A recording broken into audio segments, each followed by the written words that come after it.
because then I would know how to say all of those fun Nordic gods' names. And so anyway, Ragnarok, and I'm sure I just said it wrong, means going into shadow. That's the Norse underworld. So this idea has followed civilization since the earliest civilizations. Even in the earliest chapters of the Bible, it talks about people's shadow being part of their soul, and that when their shadow leaves them, they are no more. Where in the Bible does it say that? Numbers. Really? Mm-hmm. All right. I thought that was very interesting too. Huh. And now we come up to modern times, where we have our 7 types of shadow people. So the most common of all of the shadow people is the Hat Man. And he's the 7-foot tall guy that shows up, and he's usually wearing like an overcoat kind of thing, and he's got on a hat. It's either a top hat looking thing or a fedora, and he just kind of stands there. He induces a bit of anxiety and terror, but he doesn't usually do anything. He just stands there and kind of looks at you, makes you scared, and then he kind of like floats away into the background. Okay. So that's really the most common one that we've heard of. So here's my first Hat Man story. Hat Man. And again, I pulled these from all sorts of corners of the internet, and as much as I would love to credit all of the sites that I got them from, I kind of forgot to note down where they came from, but none of these are my own words or my own writing. I am just reading them to you. I saw him at 18 years old in my room after a particularly traumatic experience. I woke up at an incredibly late hour, probably 2 or 3 a.m. I didn't check, but something was off. I was speaking in a language I'd never heard. I was speaking to what I can only describe as a young girl, or something with the body type of a young girl, perhaps 14, in a dress. I couldn't make out her features, but I could make out her eyes and her mouth, which could only be described as sharp-looking, like a human piranha or something. She was whispering something in my ear, and I was replying in this strange language. But it wasn't just this shadow girl. My bed was surrounded by tall, dark figures, which I could not make out the features of, perhaps 4 of them, not counting the girl. They sat motionless and watched me, but the most striking figure was a tall man in a wide-brimmed hat standing in the corner of my room. I could feel as if he was amused, no, more amused than the others. Each time the girl whispered in my ear, I would let out a reply, which I didn't understand, and the man in the hat would be delighted. You'd think that one would be scared of that sort of encounter, but it felt familiar. I felt rather warm, as if I were surrounded by old friends or family. Creepy. I know. Ugh. Yeah, that's creepy. What's with the girl with like the piranha mouth? Like, yeah. That's one of the very few reports that I could find actually that referenced any sort of female with these shadow people. Doesn't sound like she was a shadow person, I mean. Well, no, but yeah, this is all sorts of weird. Are you going to talk about aliens later? I can. Okay. Because I think that we should come back to this particular story when we talk about your aliens theory later. Okay. Do you have another Hat Man story? Yes, and wouldn't you know it, you found it for me. All right. I saw a tall human-like figure, and the figure looked like that of a man. The man had no distinguishable features whatsoever. I could see no eyes, no nose, no mouth, only blackness. He looked like a shadow. Only darker, much darker. He had a very wide-brimmed hat and a long trench coat that flowed as he moved. He stood there for what seemed like an eternity. He then moved very slowly and without a sound back into the hallway, just out of view. Signed, Tim Brown. Thank you, Tim Brown, for submitting your story to the internet so that we could read it tonight. Oh, gosh. That sounds like a pretty typical Hat Man sort of story. You know, he just shows up, looks at you, makes you, I don't know, wet your bed, and then he goes away. Yeah, I guess. Yeah, and Hat Man stories are fun. Yeah. All right. So, the next kind of shadow person that we have is the aggressive attacker shadow people. And these are the ones that people will... You're doing that thinking thing again. Yeah, can I think, please? You can, but you're making very obvious thinking faces, like you're getting ready to contradict me. No, I'm just thinking about shadow people. If you really want to know what I was thinking about You know that show when we were kids, Are You Afraid of the Dark?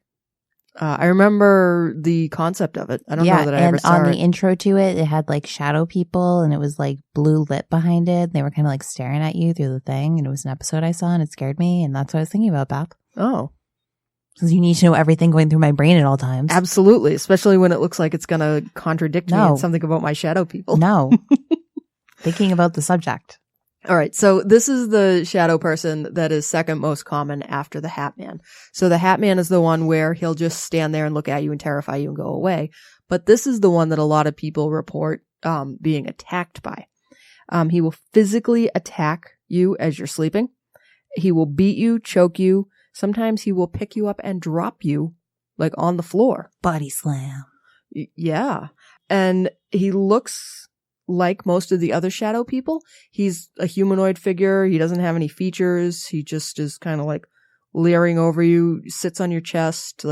So the aggressive attacker shadow person has actually the most explainable scientific cause to it. And they are really people who seem to be having sleep paralysis and just get that feeling of heaviness right on their chest. They feel like they can't breathe. And maybe as they are like trying so hard to kick and like get out of sleep paralysis that they manage to flip. And I'm sorry, I don't mean to laugh, but they manage to flip themselves right out of bed. Honestly, that's the first, when you were describing it, that's the first thing I thought. Yeah. I mean, not to dismiss anyone's stories of the paranormal, because I will believe everything every time. But that is kind of what it sounded like someone experiencing sleep paralysis, still being half asleep. Mm-hmm. And like having these weird things go on. Yeah. So that's the aggressive attacker. And I think I have a story about them here somewhere. You know what? Can I say something else real quick? Of course. While I was doing my research, I don't like get sleep paralysis. I'm not one of those people. Mm-hmm. I did not realize it only lasts 2 minutes. That's what they all said. They said it only lasts 2 minutes on average, but it can feel like much longer. Okay. That's it. All right. Because I've had it happen. At least I've been told that's what it was. There wasn't actually a man standing there next to my bed is what I've been told. I had sleep paralysis and yeah, it felt like I laid there for like an hour. Yeah. Like just terrified and sweating. And well, because a lot of people, when they tell me about it, they're like, oh yeah, it was like 15 minutes, 20 minutes. But I was looking up all this research about shadow people today and sleep paralysis kept coming up. Mm-hmm. And most of the sites were like, and these are like doctor sites. These are, you know what I mean? They were like, yeah. Like medical doctors, right? Yeah. Not like that guy in Ancient Aliens. Right. I think he claims he's a doctor of something or other. He probably is. Yeah. Yeah, God bless him. Yeah. Hey, you get a doctorate? Good for you. Yeah. Way to go. I hope to get one day. Anyway, aggressive shadow people story? Yes. All right. My best friend, when he was a boy, he was laying on his bed with the lights on. A shadowy figure emerged from his closet and moved toward his bedside. The shadow being reached out a finger and touched my buddy's leg. He screamed and the figure vanished, and his folks were there in moments. My friend's father noticed that the closet door was open, and his parents knew he never slept without it closed. The black spot on his leg remained visible for several years, but the shadow being never returned. To this day, my friend has no idea what happened, but he does know one thing. It was real. Paul Psychros. Thank you, Paul Psychros, wherever you are in the world, for sharing your friend's horrible, horrible, and frightening story. That's weird. I know, like a visible mark that stayed for years? Wouldn't you take your child to the doctor? We don't know what these people's situation was. That's true. And we don't, I feel like in the 1980s, it was just like, rub some dirt on it. Now you got a black mark. Yeah. Hopefully it's not somewhere like in the middle of your forehead or something. Like even then, not my problem. Like, get over it. It'll build character. Right. Oh gosh. We're sorry to our younger listeners, but these are the things that actually were said to us when we were children. Not like like it's not my problem. There's a big black mark in the middle of your forehead, but basically all those other things. Yeah. I heard them at one time or another.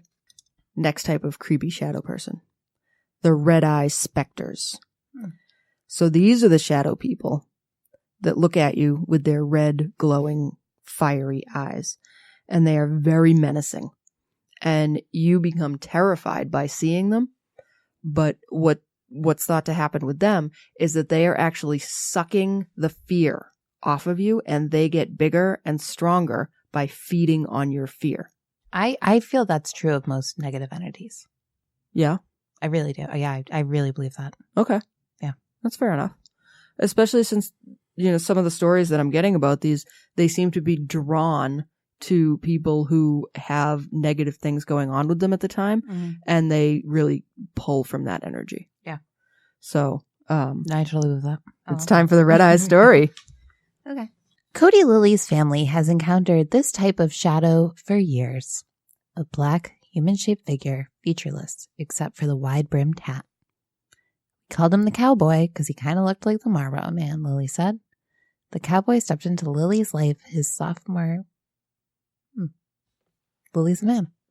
Lily's his last name.